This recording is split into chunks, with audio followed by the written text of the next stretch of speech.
नमस्कार दोस्तों, स्वागत करते हैं आज की बड़ी और ताज़ी खबरों में। आज दिन भर की बड़ी खबरें और फटाफट से लेकर आज सभी के सामने जुड़ चुके हैं। चलिए आज दिन की बड़ी खबरें और मुख्य समाचार आप सभी को बताते हैं। इससे पहले की निवेदन है, आप इस वीडियो को लाइक नहीं किए तो लाइक जरूर कीजिए और आप इस चैनल पर नए हो तो इस चैनल को सब्सक्राइब जरूर कीजिए। सरकारी कर्मचारियों को बढ़ सकती है सैलरी, बजट में वित्त मंत्री कर सकते हैं घोषणा। 1 फरवरी 2023 में पेश होने वाले बजट के सरकार कर्मचारियों के नए साल की खुशी और बढ़ सकती है। मीडिया रिपोर्ट्स के मुताबिक सरकारी कर्मचारियों के वेतन के फिटमेंट फैक्टर को यूनियन बजट 2023 में पेश होने के बाद बदले जाने की संभावना है, जिसमें कर्मचारी की सैलरी में बढ़ोतरी होगी। फिटमेंट फैक्टर में बढ़ोतरी के तहत मिनिमम सैलरी को वर्तमान 18,000 रुपये से बढ़ाकर 26,000 रुपये किया जा सकता है। फिटमेंट फैक्टर का वैल्यू होता है जिससे कर्मचारी की सैलरी को निर्धारित करने के लिए मूल वेतन यानी बेसिक पे में गुणा किया जाता है। सीएम केजरीवाल बोले, ये लेजी को मानने ही पड़ेंगे संविधान और सुप्रीम कोर्ट के आदेश। नेता प्रतिपक्ष ने किया पलटवार। मुख्यमंत्री अरविंद केजरीवाल ने उपराज्यपाल पर तानाशाही का आरोप लगाया है। उन्होंने कहा कि दिल्ली की जनता तानाशाही सहन नहीं करेगी, दिल्ली लोकतंत्र में चलेगी। उपराज्यपाल को संविधान और सुप्रीम कोर्ट के आदेश मानने के ही पड़ेंगे, क्योंकि दिल्ली को तानाशाही नहीं बल्कि संविधान और जनतंत्र चाहिए।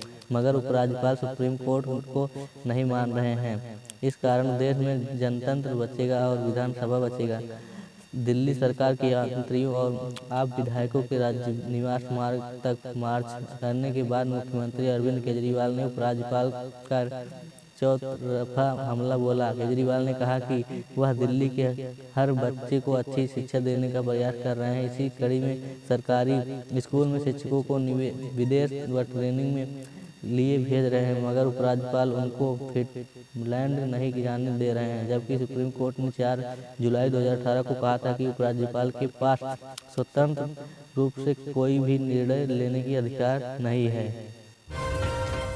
बीजेपी में भाजपा राष्ट्रीय कार्यकारिणी की बैठक में चुनाव को लेकर समर्थन, लोकसभा में जीत, हैट्रिक का लक्ष्य। भाजपा की सोमवार को शुरू हुई राष्ट्रीय कार्यकारिणी की बैठक में लोकसभा जीत की हैट्रिक का लक्ष्य रखा गया है।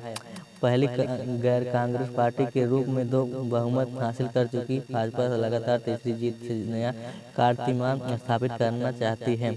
हालांकि फिर से केंद्र की सत्ता हासिल करने की भाजपा की और राह चुनौतियों के साथ संभावनाओं के भी भारी हुई है। चुनौती रणनीति को सुधारने के लिए एक विस्तृत रिपोर्ट तैयार की गई है, जिसमें 161 सीटों पर खास जोर है, जिस पर पिछले चुनाव में पार्टी दूसरे स्थान पर रही थी। भाजपा को पता है कि प्रभाव वाले राज्यों को ज़्यादातर सीटें उसके पास पहले से मौजूद है। इसके में कुछ राज्यों में अगर सीटें कम होती हैं, इसकी भरपाई की तैयारी पूरी होनी चाहिए। इससे मजेंद्र मिशन 2024 की तैयारी में कोई कसर बाकी नहीं रखने के लिए रिपोर्ट में चुनौतियों के साथ संभावनाओं का भी जिक्र किया गया है।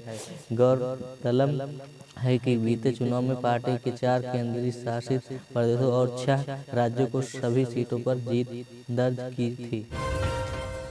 देश के विकास के लिए आवश्यक है कि उत्तर प्रदेश विकास के दौर में आगे रहें योगी। लखनऊ उत्तर प्रदेश में मुख्यमंत्री योगी आदित्यनाथ ने यह कहा कि प्रधानमंत्री श्री नरेंद्र मोदी जी के नेतृत्व में विगत 8 वर्षों में जो प्रयास व निर्णय हुए हैं, उसमें नए भारत की ताकत पूरी दुनिया को देख रही है।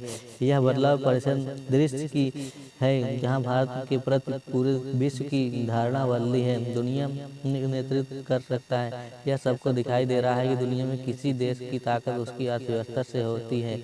आज भारत पूरी दुनिया में तेजी से उभरती अर्थव्यवस्था है। मुख्यमंत्री जी आज जनपद गोरखपुर में मान्यता प्राप्त पत्रकार समिति की ओर से आयोजित बदलाव परिदृश्य और पत्रकारिता विषय पर आयोजित संगोष्ठी को संबोधित कर रहे थे। उन्होंने कहा कि बदले परिषद में जो प्रयास हुए हैं, उसका परिणाम सामने है। भारत दुनिया की 5वीं सबसे बड़ी अर्थव्यवस्था बन चुका है। भारत दुनिया के उन महत्वपूर्ण 20 देशों G20 का नेतृत्व कर रहा है, जो दुनिया में 85% GDP, 77% व्यापार, 60% आबादी व 90% पेटेंट पर आधिपत्य रखते हैं। G20 का नेतृत्व देश के लिए ये अवसर के उत्तर प्रदेश में भी इससे जुड़े 11 आयोजन किए जाएंगे। उन्होंने कहा कि पूरी दुनिया में भारत के कोविड प्रबंधन के नागरिकों अनुशासन व नेतृत्व के प्रति निष्ठा और अनुपम उदाहरण प्रस्तुत किया। मुख्यमंत्री ने कहा कि प्रधानमंत्री जी के नेतृत्व में देश की 140 करोड़ आबादी ने लॉकडाउन के पालन एवं अभियान से जुड़कर कार्य किया। कोरोना महामारी के दौरान देश की सर्वाधिक आबादी वाले राज्य उत्तर प्रदेश को लेकर लोगों के मन में शंकाएं भी थीं। उत्तर प्रदेश ने सिर्फ अपने राज्य के प्रवासी कामगारों को बल्कि यह राज्यों में प्रदेश में आए लोगों को प्रति भी मानवीय संवेदना का भाव रखते हुए सेवा की। गली पर चलने वाले स्कूलों पर लगेगा ताला। प्राइवेट संस्थाओं के लिए आई नई गाइडलाइन। यहाँ की सरकार ने किया फैसला। लखनऊ शिक्षा क्षेत्र में लगातार छात्रों को बेहतर सुविधा देने के लिए सरकार कई बड़े कदम उठा रही है ताकि बच्चों को बेहतर से बेहतर पढ़ाई के लिए सुविधा दी जा सके। इसी कड़ी में अब यूपी सरकार ने बड़ा कदम उठाया है कि जिसके अनुसार गली नुक्कड़ पर चलने वाले सभी स्कूलों को बंद करने के आदेश जारी कर दिए हैं। इसके साथ ही यूपी सरकार ने प्राइवेट स्कूल खोलने के लिए सख्त नियम तय कर दिए हैं। यह भी पढ़ें, सभी विभाग के संविदा कर्मचारी के नियमितीकरण का ऐलान अगले हफ्ते से शुरू हो सकती है प्रक्रिया। 2-4 कमरों में चलने वाले स्कूल हो जाएंगे बंद।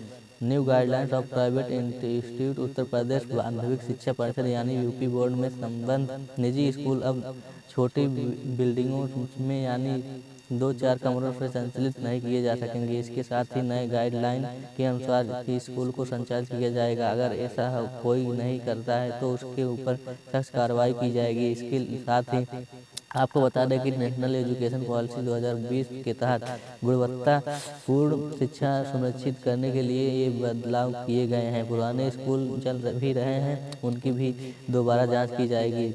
यहाँ भी अपने स्टूडेंट के व्यापार में पागल हुई 23 साल की टीचर फिर लेकर हुई फरार। सरकार ने तय किया कि शहरी इलाकों में प्राइवेट स्कूल खोलने के लिए 3000 वर्ग मीटर की भूमि होनी चाहिए। पहले यह आवश्यकता महज 650 वर्ग मीटर भी थी। दूसरी ग्रामीण इलाकों में भूमि की आवश्यकता 6000 वर्ग मीटर कर दी गई है, जो पहले 2000 वर्ग मीटर थी। और तीसरी, यूपी बोर्ड की मान्यता पाने के लिए सिक्योरिटी डिपॉजिट भी कई गुना बढ़ा दी गई है। और चौथा, प्राइवेट स्कूलों के लिए भी स्मार्ट क्लासेज, कंप्यूटर क्लासेज और अन्य उत्पन्न पाठ्यक्रम अनिवार्य कर दी गए हैं। पांचवा है, स्कूलों में खेलकूद लाइब्रेरी के लिए 25% जगह के साथ प्रांगण होना अनिवार्य होगा। और छठवां है, स्कूल को मान्यता भी आजीवन नहीं मिलेगी। पहले स्कूल को 3 वर्षों के लिए मान्यता मिलेगी, फिर दोबारा जांच के बाद अगर वो मानकों को अनुरूप चलता है तो 5 साल के लिए मान्यता आगे बढ़ाया जाएगी। और सातवां है, जिला स्तर पर जांच समितियां इन प्राइवेट स्कूलों का संघन निरीक्षण करेगी। पूरे स्कूल परिसर की वीडियोग्राफी, पूरी इमारत की फोटोग्राफी कराई जाएगी। 8वां है, उत्तर प्रदेश माध्यमिक शिक्षा परिषद की वेबसाइट पर स्कूल की building, laboratory, playground, boundary wall और क्लासरूम समेत हर जगह की तस्वीरें अपलोड की जाएंगी। इस योजना के तहत किसान अब खुद बनाएंगे बिजली। सरकार दे रही है 90% सब्सिडी, ऐसे उठाएं लाभ। उत्तर प्रदेश के किसानों के लिए खुशखबरी है। Uttar Pradesh power corporation UPPCL ने राज्य के किसानों की आय को बढ़ावा देने के प्रयास में कुसुम योजना के हिस्से में रूप में 7 मेगावाट और ऊर्जा उत्पादन परियोजनाओं के लिए 6 जिलों में निजी डेवलपर्स किसानों के साथ एक बिजली खरीद समझौते पर हस्ताक्षर किया है। अब यूपी के किसान कई बैंकों की मदद से अपनी बजट के अनुपयोगी कृषि भूमि पर सौर ऊर्जा उत्पादन सुविधाओं का निर्माण करेंगे। खास बात यह है कि इसके लिए सरकार सब्सिडी भी देगी। साथ ही किसान इस और सुविधा में से पैदा होने वाली बिजली को सरकार या निजी बिजली कंपनियों को बेचकर अपना राजस्व बढ़ा सकेंगे। ये सौर ऊर्जा उत्पादन सुविधाएं बिजनौर, हाथरस, महोबा, जालौन, देवरिया और लखनऊ में बनाई जानी है।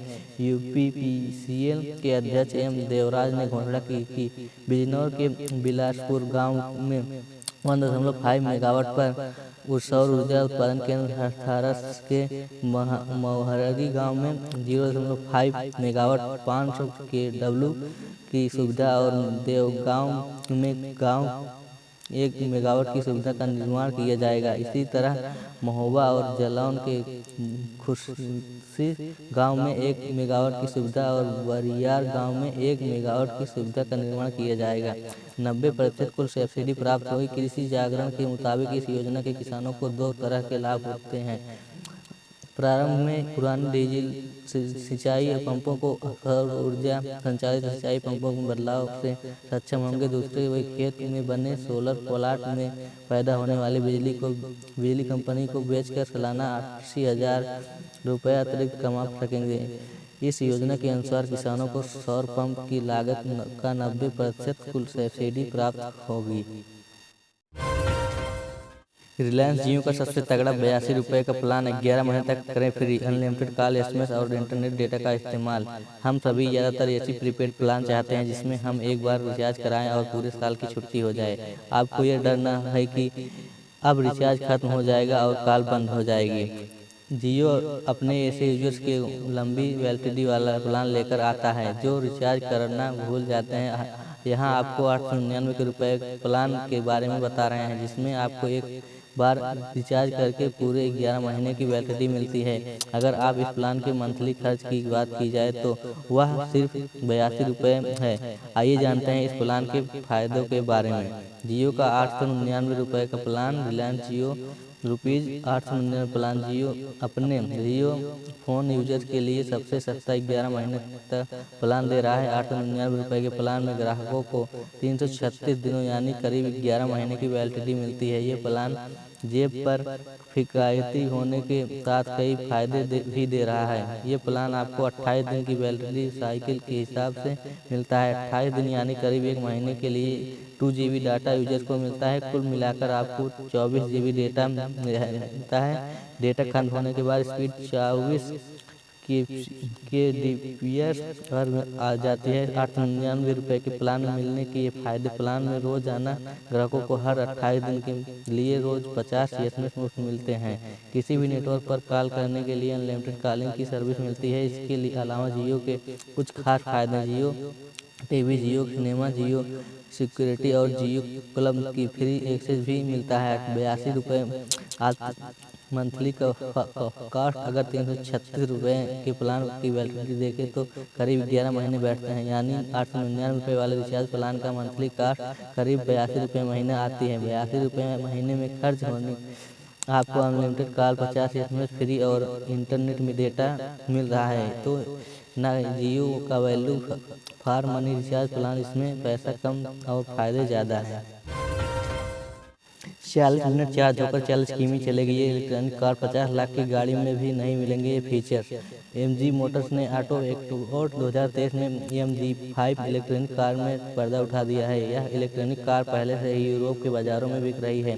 विदेशी बाजारों में सफल होने के बाद अब कंपनी इसे भारतीय बाजार में लॉन्च करने जा रही है। इस कार की खासियत यह है कि यह 40 मिनट में 400 किमी चलने के लायक चार्ज हो सकती है। कहा जा रहा है कि लॉन्च होने के ये electronic car Tata Nexon EV को कड़ी टक्कर देगी। खास बात यह है कि इसके लग्जरी फीचर्स मिलते हैं। कार में डिजाइन की बात करें तो इसमें एक bold black of front grille और स्वेट बैक लीक हेडलैम्प्स है जो इसे रोड प्रेजेंस के हिसाब से काफ़ी अच्छा बनाते हैं। फ्रंट बम्पर के बीच में चार्जिंग पोर्ट है। इलेक्ट्रॉनिक कार के पिछले हिस्से में डिजाइन की बात करें तो इसमें बहुत सुंदर दिखने वाली LED लाइट्स देखने को मिल जाती है जो कार के डिजाइन के साथ पूरा तरह से तालमेल बिठाती है। अंदर से पूरी तरह ये से लग्जरी कार। इलेक्ट्रॉनिक कार के अंदर फीचर की बात करें तो इसमें डिजिटल इंस्ट्रूमेंट पैनल और इंफोटेनमेंट सिस्टम के साथ काफ़ी साथ है और एक अच्छा दिखने वाला डिजाइन देखने को मिल जाता है। इसमें 3 स्पोक स्टीयरिंग व्हील है जो फ्यूचरिस्टिक दिखता है। कार में एक रोटेटिंग ड्राइवर मोड 9 और एक बीच में लगा एक आयताकार टच स्क्रीन इंफोटेनमेंट सिस्टम मिल जाता है। बैटरी पावर और रेंज। इलेक्ट्रॉनिक कार में 31.1 kHW का बैटरी पैक और फ्रंट माउंटेड इलेक्ट्रॉनिक मोटर मिल जाती है। सिंगल चार्ज पर इसकी रेंज 402 किमी है। यह कार 144 bhp की पीक पावर और 256 Nm का पीक टॉर्क देती है। MG5 दुनिया भर में 2 बैटरी पैक के सेट के साथ बेचा जाता है। कहा जाता है कि छोटी 50.3 kWh लिथियम आयन बैटरी को एक बार चार्ज करने पर इसकी रेंज 320 किलोमीटर तक जाती है। MG मोटर इलेक्ट्रॉनिक कार के साथ 11 kW AC चार्जर भी देती है। कंपनी का दावा है कि यह कार 150 kWh DC चार्जर से 40 मिनट में भी कम समय से अपनी 80% तक चार्ज की जाती है। सत्ता पाने के लिए भाजपा ने बनाया प्लान, लोकसभा चुनाव से पहले बदलेगा पार्टी का पूरा होलिया। यूपी सत्ता पाने के लिए भाजपा ने बनाया प्लान, लोकसभा चुनाव से पहले बदलेगा पार्टी का पूरा होलिया। कभी उत्तर प्रदेश एक छत्र राज करने वाली बहुजन समाज पार्टी BSP इस वक्त महज एक विधायक के साथ विधानसभा में अपनी पार्टी की नुमाइंदगी कर रही है। कभी लोकसभा सीटों के नाम पर 0 पर पहुंचने वाली बहुजन समाज पार्टी इस वक्त अपने 10 सांसदों के साथ लोकसभा में प्रतिनिधित्व तो कर ही रही है, लेकिन आने वाले चुनाव में बहुजन समाज पार्टी अपने नीचे गए इस ग्राफ को अपने ऊपर लाने की तैयारी में जुट गई है।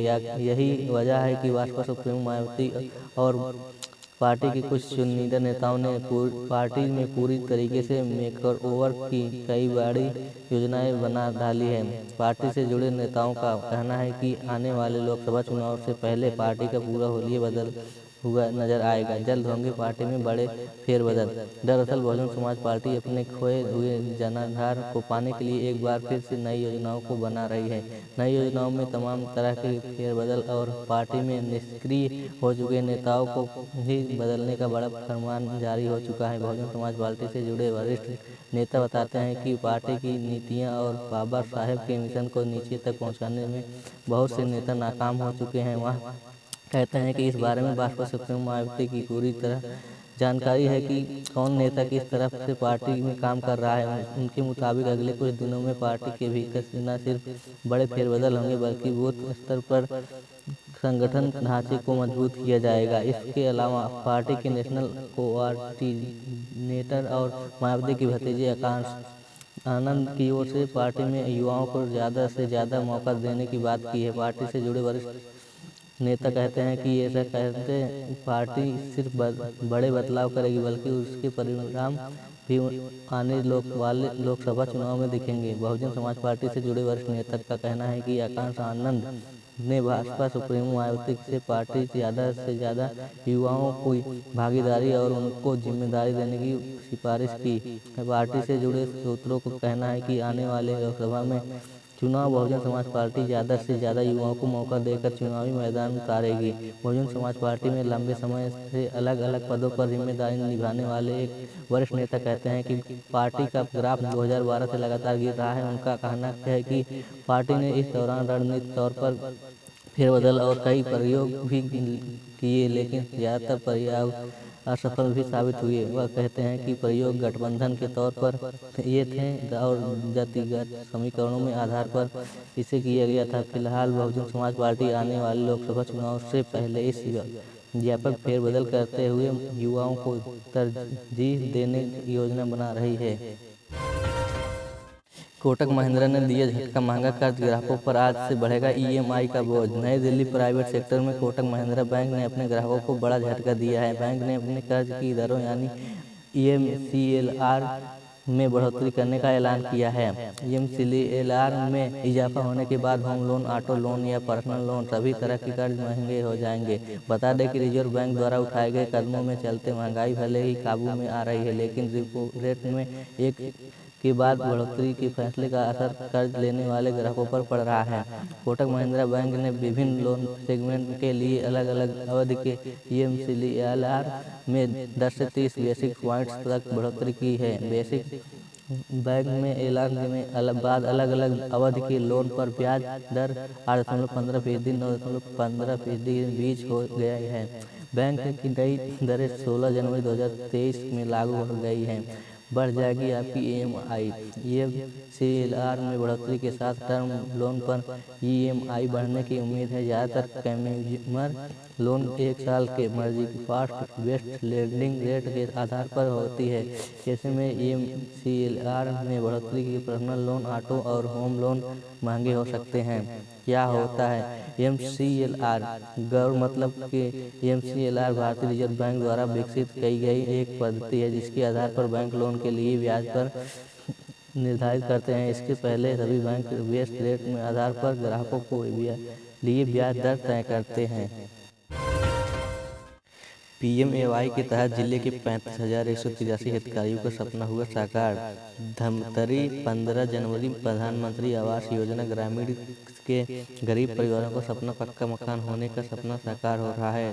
धमतरी जिले में शासन की महती प्रधानमंत्री आवास योजना ग्रामीण के तहत पक्के मकान के लिए वर्ष 2016-17 से 2022-23 तक कुल 36,550 स्वीकृत आवासों में 438 करोड़ 60 लाख रुपए जारी किए हैं।